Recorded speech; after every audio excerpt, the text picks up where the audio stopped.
नमस्कार प्यारे बच्चों, तो स्वागत है आपका पीसीबी ट्यूटोरियल्स के वीडियो लेक्चर प्लेटफॉर्म पर। हम आज बात कर रहे हैं करंट इलेक्ट्रिसिटी में लेक्चर नंबर 7 की। तो यहाँ पर हम लोग कुछ प्रॉब्लम्स को डिस्कस करेंगे। जरा ध्यान से देखिए, पहला क्वेश्चन पढ़िएगा। The reading on A high resistance volt meter. आगे जाके वोल्ट मीटर के बारे में डिटेल में पढ़ेंगे इलेक्ट्रिकल अप्लायंसेज में, जिसमें वोल्ट मीटर के बारे में पता चलेगा कि वोल्ट मीटर का जो अपना रेसिस्टेंस होता है वो काफ़ी हाई लिया जाता है। तो इसलिए लिखा हुआ है हाई रेसिस्टेंस वोल्ट मीटर, और इसका काम क्या होता है? दो पॉइंट के बीच में पोटेंशियल डिफरेंस को मेजर करना।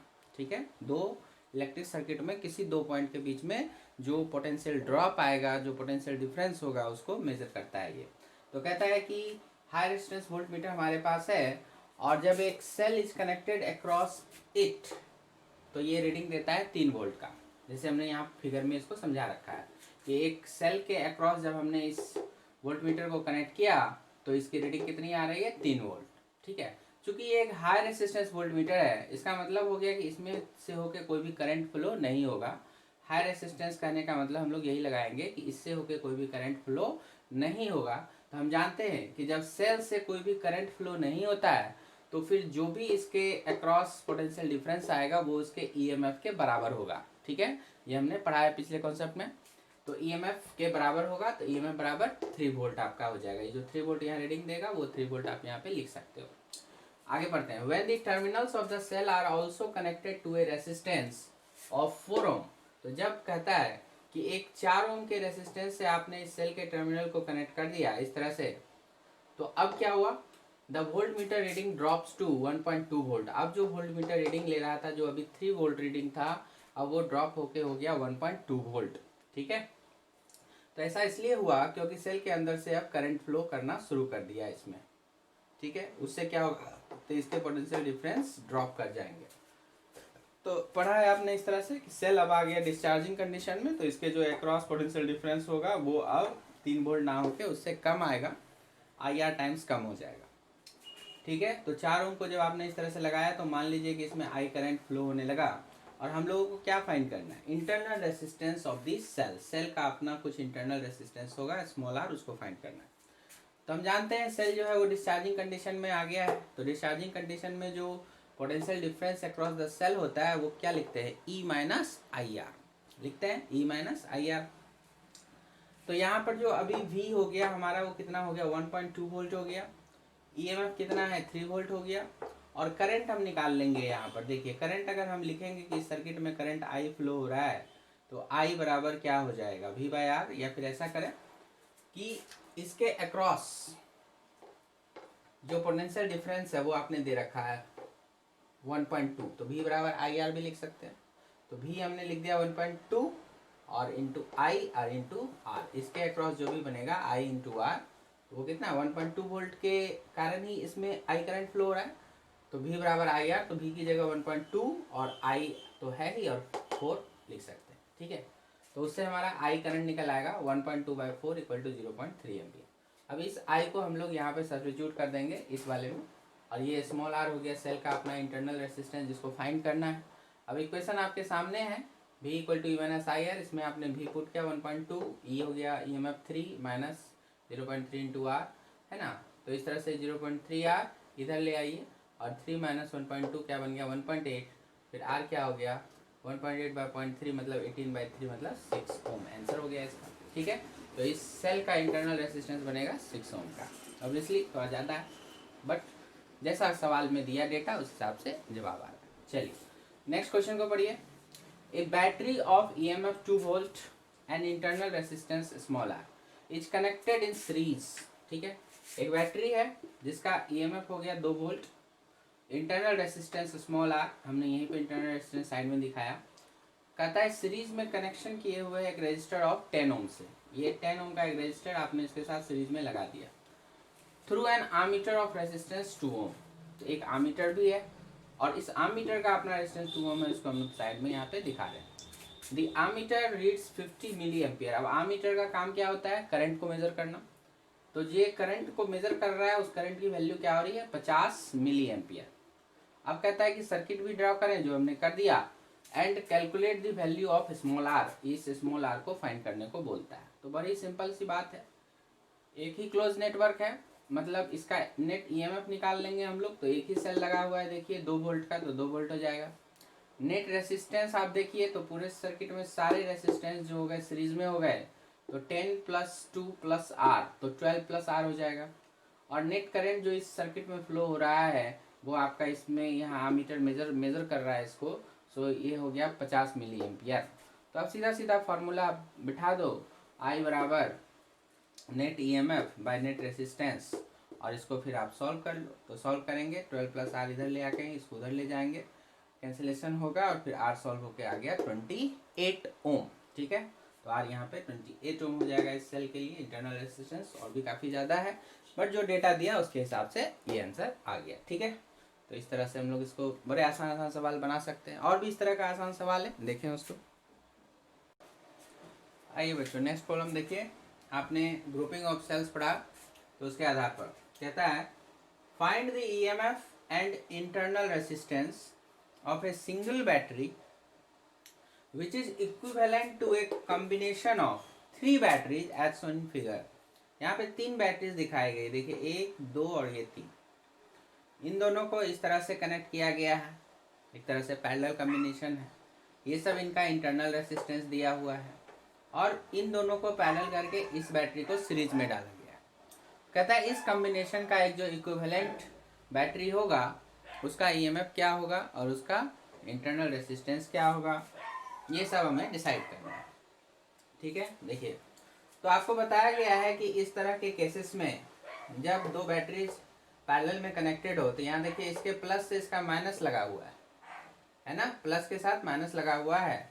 तो इस केस में जो फार्मूला हमारा बनता है याद करेंगे, E1R2 minus E2R1 by R1 + R2, जो दोनों कंबाइन करके ईएमएफ रिजल्ट करेगा वो इसी फार्मूले से चलेगा, पढ़ा है आपने पिछले लेक्चर में।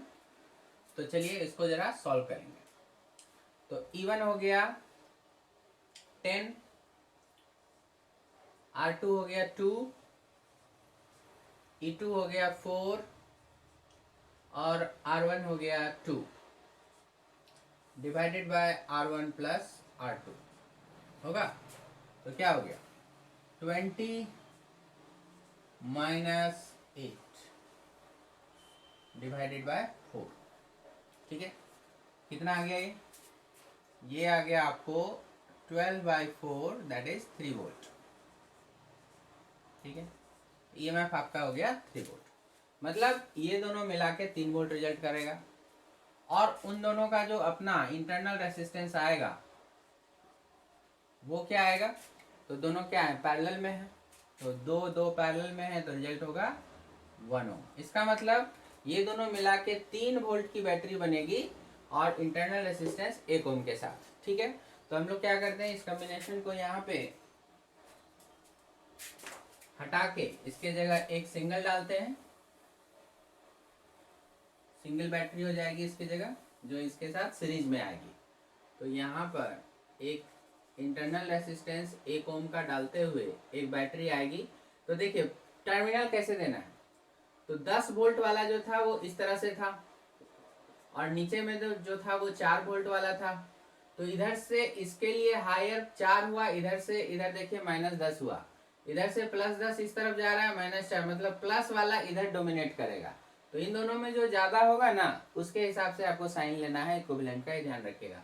तो 10 वाला ज्यादा है तो इसी के तरह का यहाँ ओरिएंटेशन दिखाना है। तो जैसा ये था वैसा आ जाएगा, और ये ऐसे हो गया। अब ये नया इक्विवेलेंट बैटरी बन गया। अब इन दोनों का मिला के देखना है आपको। तो क्या देख रहे हैं, माइनस का माइनस के साथ कनेक्शन है तो माइनस हो जाएगा ना यहाँ पे, जैसे प्लस का माइनस के साथ होता तो ऐड हो जाता। सीरीज में ऐड कब करते हैं, जब इस तरह का कॉम्बिनेशन हो, ऐसा। माइनस कब करेंगे, जब उल्टा कनेक्शन हो, ऐसा। ठीक है, तो यही उल्टा दिख रहा है। तो हमें नेट ईएमएफ जो नया बैटरी फाइनल बैटरी बनेगा उसका नेट ईएमएफ देखेंगे यहाँ से यहाँ तक।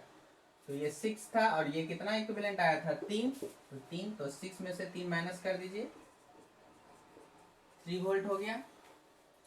और जो नेट रेसिस्टेंस आएगा वो भी देख लीजिए।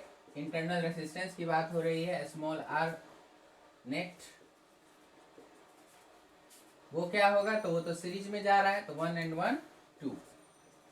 तो जो एक फाइनल आपका बैटरी बना वो क्या बनेगा, एक सिंगल सेल जिसका ओरिएंटेशन इस दोनों में देखिए 6 ज़्यादा है, डोमिनेट कर रहा है, 6 की तरह बनाएंगे। तो इसका नेट वैल्यू 3 वोल्ट होगा और इंटरनल रेसिस्टेंस 2 ओम का होगा। तो जो कॉम्बिनेशन हमको शुरू में दिया हुआ था वो उसका जो फाइनल रिजल्ट आएगा वो इस सेल के रूप में आ जाएगा, इक्विवेलेंट सेल। ठीक है, इसका ईएमएफ 3 वोल्ट और इंटरनल रेसिस्टेंस 2 ओम। समझ आया आपको? नहीं तो दोबारा भी देख लेंगे और जब हो जाए तो अपने से एक बार बना लेंगे। नेक्स्ट क्वेश्चन की ओर आइए। क्या कहता है क्वेश्चन, समझिए पहले। कहता है find the minimum number of cells required to produce an electric current of 1.5 ampere. कितने सेल की जरूरत होगी कि हमको इलेक्ट्रिक करंट फाइंड करना है 1.5 एम्पियर का, through a resistance of 30 Om.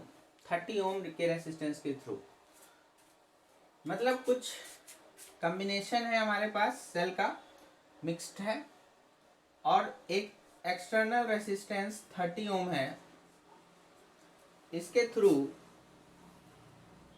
Current जो होना चाहिए वो 1.5 एम्पियर का होना चाहिए। तो मिनिमम हमको कितने सेल की ज़रूरत पड़ेगी। मान लो एक बॉक्स है जिसमें आपने कुछ सेल लगा करके रखा होगा और उस सेल के बारे में कहता है कि ईच सेल जो है हमारा वो 1.5 वोल्ट का है और इंटरनल रेसिस्टेंस जो है उसका 1 ओम है। ठीक है, 1.5 वोल्ट एंड 1 ओम का है, तो कितना से काम करना पड़ेगा। ठीक है, क्वेश्चन समझ गए आप? थोड़ा अटेम्प्ट लीजिए फिर बताते हैं। हाँ जी बच्चों, तो बनाया आपने, आइए मिलाते हैं। देखिए, तो क्लियर सी बात है, मिक्स्ड ग्रुपिंग का एक कंडीशन हो गया है। तो मान लीजिए कि n सेल जो है हमने इच रो में यहाँ पे लगा दिया है, n सेल्स, और ऐसे ऐसे कितने रो हमने बनाए, हमने बनाए m रोज। ठीक है, m रोज बना लिए। तो इस तरफ से m आ गया और इस तरह से एक रो में n सेल्स आ गए, तो total number of cells required हो जाएगा m इंटू n। तो ध्यान देने वाली बात क्या है, क्वेश्चन में कि कहा है कि minimum number of cells. Minimum number of cells की जब भी बात करेगा इसका मतलब है कंडीशन ऑफ मैक्सिमम करंट जो है वो सेटिस्फाइड हो गया।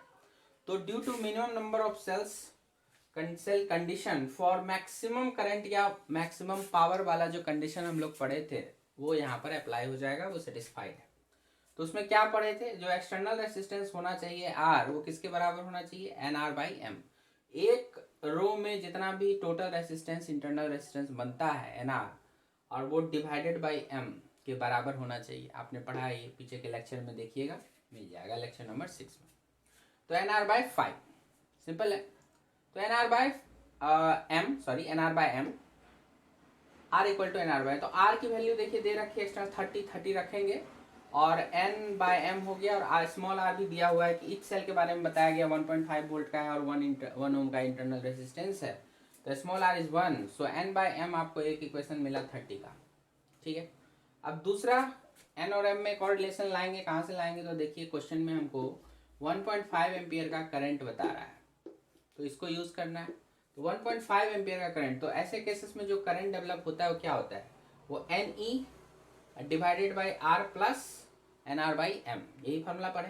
अब आप जानते हैं कि ऐसे कंडीशन में बराबर होता है, तो आर चूंकि 30 था तो एन आर बाई एम भी 30 है, तो आपका 30 क्या हो जाएगा 60, दोनों का वैल्यू 30 तो मतलब 60, और ऊपर में एन ई। अब यहाँ से आपको आई तो दिया हुआ है 1.5, आप सॉल्व कर लोगे स्मॉल एन, ई की वैल्यू भी दी हुई है 1.5, आप पुट करेंगे और आपको स्मॉल एन मिल जाएगा। स्मॉल एन आपको यहाँ से मिल गया 60।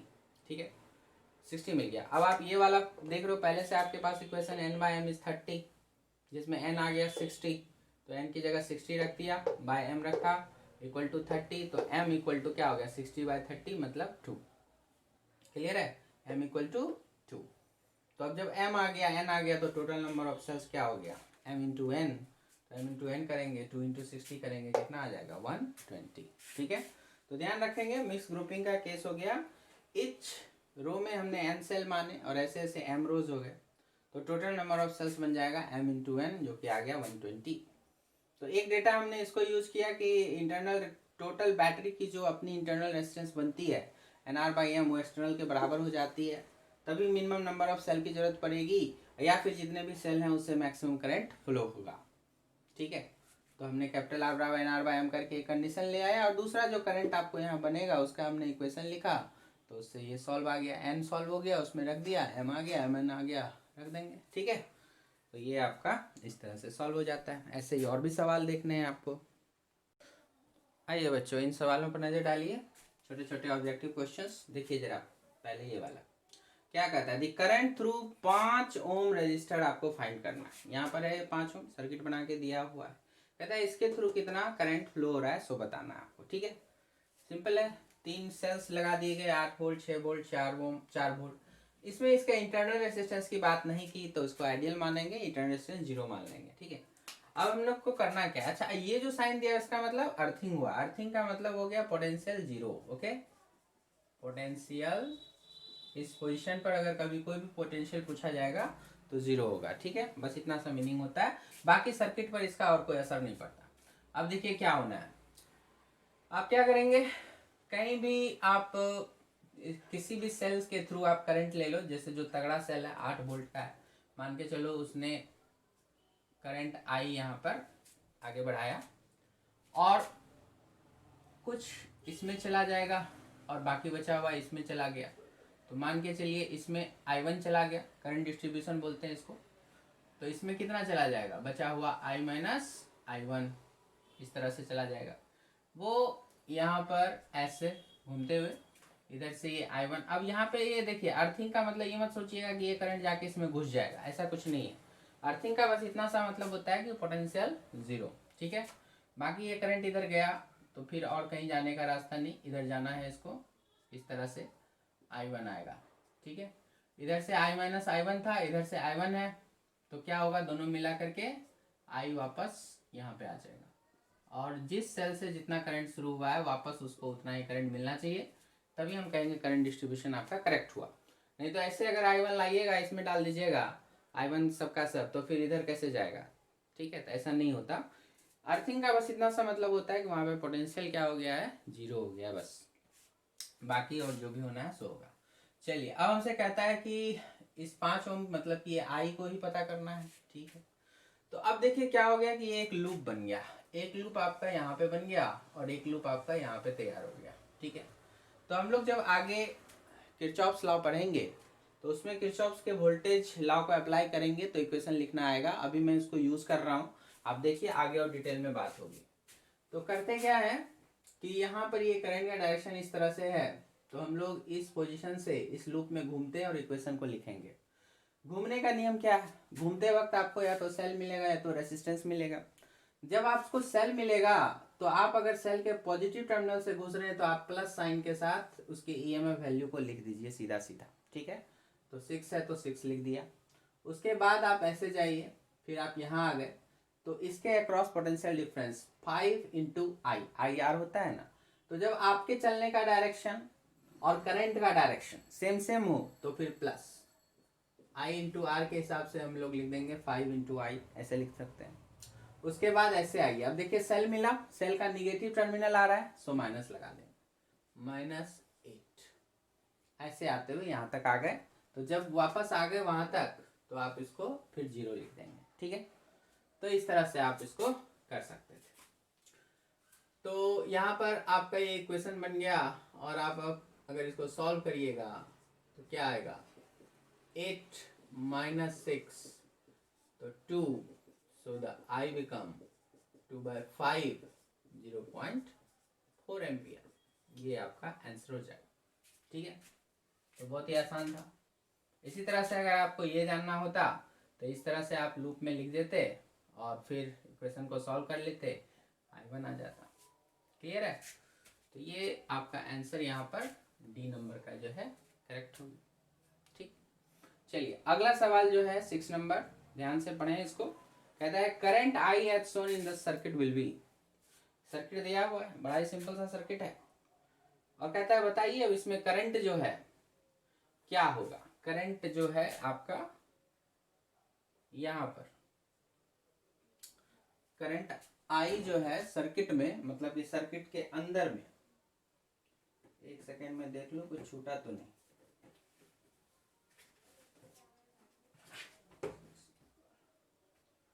हाँ यहीं पर है वो आई, मतलब यहाँ पर मेन करंट की बात हो रही है, इसको फाइंड करना है। तो थोड़ा सा दिमाग लगाएं आप, इक्विवेलेंट रेजिस्टेंस आपको निकालना पड़ेगा, उसके बाद ही आपका करंट निकलेगा। तो ट्राई करें और वैसे ही उसको ट्राई करें, फिर बताते हैं। चलिए बच्चों, यहाँ पर हम थोड़ा सा इसको बताने से पहले एक चीज़ और डिस्कस करते हैं। यहाँ पे अगर मान लो आप किरचॉफ लॉ नहीं जानते, लूप बनाना नहीं जान रहे, तो दूसरा मेथड भी आपको एक बताया जा सकता है। यहाँ पे थोड़ा सा दिमाग लगाएंगे, देखिए बन जाएगा ऐसे भी। आपको मैंने जैसा बताया कि यहाँ पे अर्थिंग क्या हुआ, मतलब यहाँ का पोटेंशियल 0 हो जाएगा। तो आप क्या करो, सेल के हिसाब से पोटेंशियल लिखना शुरू कर दो। जैसे ये 0 हो गया, ये 4 वोल्ट है, तो इसका मतलब ये 0, तो इस साइड क्या होगा, 0 से 4 ज्यादा, मतलब ये 4 वोल्ट का पोटेंशियल आएगा। कोई दिक्कत? ये 0, इस सेल का काम क्या है, इधर और इधर 4 वोल्ट का पोटेंशियल डिफरेंस क्रिएट करना। ये 0 फिक्स हो गया, तो ये क्या होगा, 4 ही तो होगा, तो 4 हो गया। क्लियर है? अच्छा, अब उसी तरह से ये 4 हो गया। अब इस सेल को देखो, ये क्या है, 6 वोल्ट का, तो इसका काम है कि इधर इधर 6 का डिफरेंस क्रिएट करना, और इधर कम तो इधर 6 ज्यादा कर दो। तो 4 से 6 ज्यादा करोगे क्या आएगा, 10 वोल्ट। तो इस पोजीशन पर क्या हो जाएगा, 10 वोल्ट। सिंपल है। अब फिर देखो इसके साथ ये सेल लगा हुआ है, तो इस सेल का काम है इधर इधर 8 वोल्ट का डिफरेंस को मेंटेन करना। यहाँ और ये ऑलरेडी 10 है, इसको नहीं चेंज कर सकते। तो यहाँ पे क्या लिखना होगा कि 8 वोल्ट मेंटेन हो जाए, तो ऑफकोर्स 2 वोल्ट। बोलिए होगा, 8 है ना, तो 8 का डिफरेंस, 2 और 10 के बीच में 8 का डिफरेंस, इधर कम इधर ज्यादा। ठीक है। अब यहाँ पर आप देख लो, आपको 5 ओम के थ्रू अरे करंट चाहिए था, पोटेंशियल डिफरेंस कितने का आ गया, 4 माइनस 2, तो 2 का 2 डिवाइडेड बाय 5, भी बराबर IR कर रहा हूँ और कुछ नहीं। 2 का पोटेंशियल डिफरेंस हो गया, मतलब 2 डिवाइडेड बाय 5 कर दोगे तो 2/5 कर दोगे, 0.4 दिख जाएगा। तो इस तरह से पोटेंशियल लिख करके भी आप इसको डायरेक्टली देख सकते थे। ठीक है, चलिए अब जरा इसको देखेंगे। हमने यहाँ पर बात की, तो सर्किट का इक्विवेलेंट रेजिस्टेंस आपको ज्ञात करना होगा। तो पहले ऊपर वाला नेटवर्क का देख ले हम लोग, तो क्या दिख रहा है हमको, अगर हम गौर से देखें तो क्या दिख रहा है यहाँ पे। आप सोचोगे क्या कि ये रेजिस्टेंस कहीं इस रेजिस्टेंस के साथ पैरेलल में तो नहीं आ गया। देखिए पैरेलल में आ जाता अगर ये वायर बीच में ना दी जाती तो, ठीक है, तब इन दोनों का एक एंड पे और इन दोनों का एक एंड पे कहते। लेकिन आप क्या कर रहे हो, बीच में तो एक वायर दे रखे हो आप, ठीक है। तो ये वायर क्या कर रहा है, इस रेसिस्टेंस का इधर वाला एंड और इधर वाला एंड दोनों को देखिए मिला दे रहा है, एक ही जगह पे ले आया है। और इसके साथ भी वही बात हुआ है, एक ही जगह पे ले आया है। तो कभी भी रेसिस्टेंस के दोनों एंड अगर एक ही पोजीशन पर इस तरह से आके मिल जाए तो ये रेसिस्टेंस काउंट नहीं करेगा, शॉर्ट सर्किट हो जाता है। ठीक है, तो ये वायर जो है शॉर्ट सर्किट करने का काम करता है, इसलिए ऊपर के सेक्शन का कोई रेसिस्टेंस बनेगा ही नहीं। समझे बात को? तो इसका ओवरऑल कोई भी रेसिस्टेंस बनेगा ही नहीं। तो अब जो भी रेसिस्टेंस है यहाँ सिस्टम में वो इस 3 ओम की वजह से है। तो जो भी करंट आएगा वो क्या हो जाएगा, 10 डिवाइडेड बाय 3, तो 10/3 एम्पियर का आपका करंट यहाँ पे चलेगा। करंट चलेगा जरूर। तो जितना भी करंट ये आएगा ना, असल में होगा क्या, वो इधर चला आएगा, वही आई टोटल इधर आ जाएगा, वही आई टोटल इधर आ जाएगा, और वही आई टोटल इधर आ जाएगा। मैंने इन दोनों रेजिस्टेंस में करंट जाएंगे ही नहीं। देख रहे हो, ऐसे निकल आएगा, शॉर्ट सर्किट के पाथ से निकल आएगा, रेजिस्टेंस वाले में जाएगा ही नहीं। तो रेजिस्टेंस में अगर करंट ना जाए तो इन रेजिस्टेंस को आप सर्किट से अलग कर सकते हैं। सो आंसर क्या हो जाएगा, 10/3 एम्पियर। चलिए इसमें देखते हैं, ऐसे ही देखिए यहाँ भी अर्थिंग का काम किया है, मतलब कि यहाँ पर 0 पोटेंशियल हुआ। सही है। क्या पूछ रहा है, कहता है in the circuit shown the point B is earth the potential at the point A पर का पोटेंशियल हमको फाइंड करना है। ठीक है, तो वहां पर वो 0 पोटेंशियल हो गया। अब आप क्या करो, सर्किट में करंट सीधा सीधा देख लो, आई, तो सर्किट में जो करंट आएगा आई वो कितने का हो जाएगा, 50 का वोल्ट है, 50 वोल्ट है। टोटल रेसिस्टेंस जरा बताइएगा, 5 7 10 एंड 3, 7 3 10 10 20 25, मतलब 2 एम्पियर का आपका करंट यहाँ पे चल रहा है। अब 2 एम्पेयर का करंट हो गया, तो यहाँ देखिए इसके अक्रॉस, ए बी के अक्रॉस जो पोटेंशियल डिफरेंस बनेगा V बराबर आई आर, तो 2 इंटू आर 12 है, 12 इंटू 2 24 24 वोल्ट का आपका ये डिफरेंस दिखेगा। तो 24 वोल्ट का आपका ये डिफरेंस आ गया। अब आपने कहा कि ये भाई 50 वोल्ट का है, ये लेकिन 0 वोल्ट का है, तो अब यहाँ पर हमको 50 नहीं देना है, ये ध्यान रखिएगा। डिफरेंस आपका क्या होना है, 24 ही होना है। तो ये 0, तो ये आएगा 24 वोल्ट। ठीक, अब इस सेल का काम क्या होगा कि इसके बीच में 50 का डिफरेंस क्रिएट करना। तो ये अगर 24 है, तो यहाँ पर अगर आपको पोटेंशियल चाहिए तो यहाँ से आपको 50 नीचे जाना होगा, मतलब भले माइनस में चल जाइए कोई दिक्कत नहीं। तो -26 वोल्ट, समझ में आई बात। यहाँ पर कुछ भी रेसिस्टेंस है नहीं, -26 यहाँ भी रह जाएगा, समझे। अब ये 0 और 26 के बीच का डिफरेंस भी कितना हुआ, 26 हुआ। तो देखो मैं आपको एक चीज दिखाता हूँ, करंट निकालोगे तो 26 के अंडर में 10 + 3 13, मतलब कितना, 2 एम्पियर का करंट इसके बीच चलना चाहिए, तो चल भी तो रहा है। आपने क्या निकाला, पूरे सर्किट में जो ये करंट आई चलेगा वो 2 एम्पियर का चलेगा। आपको यहाँ से भी निकाल के दिखा रहे हैं, ये देखिए ये भी 2 एम्पियर का आपका वहाँ पे चल गया। ठीक है, तो यहाँ पे वही है, सेल का मीनिंग क्या होता है ना, कि जो भी 2 पॉइंट के बीच में आपने इसको कनेक्टेड किया ना, उनके बीच में क्या करेगा, ये उतने का पोटेंशियल डिफरेंस क्रिएट कर देगा। समझे बात को, 50 है तो इनके बीच में 50 को क्रिएट करना है। अब अगर कहीं भी आपको अर्थिंग दे दिया, मतलब फिक्स हो गया, यहाँ पे 0 है, समझे। तो यहाँ 50 देख करके ये नहीं सोचिएगा कि यहाँ पे 50 वोल्ट हो जाएगा, नहीं। अगर अर्थिंग कहीं लगा दिया है तो वहाँ के 0 के हिसाब से वहाँ पे पोटेंशियल मेंटेन करना होगा आपको। ठीक है, और सेल का मतलब यहाँ पे डिफरेंस आएगा, भले ये इधर माइनस में चला जाए, डजेंट मैटर।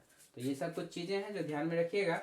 चलिए हमसे क्या पूछा, पोटेंशियल एट पॉइंट ए, तो ए पर कितना आ गया, 24 वोल्ट। तो 24 वोल्ट इज करेक्ट आंसर। ठीक है, अगर ये भी कोई पॉइंट दे देता, मान के चलिए कि ये पॉइंट सी दे देता, सी पे बोलता, तो -26, इस तरह से जवाब आता। तो उम्मीद है कि ये सारे प्रॉब्लम्स आपने समझ लिए अच्छे से। तो बिल्कुल छोटे छोटे बेसिक प्रॉब्लम्स हैं और आपको नीट में यही सब की ज़रूरत पड़ती है, तो आप अच्छे से इन सबको क्लियर कर लीजिए। और फिर हम जल्दी मिलते हैं आगे के टॉपिक के साथ नेक्स्ट वीडियो लेक्चर में। तब तक के लिए धन्यवाद।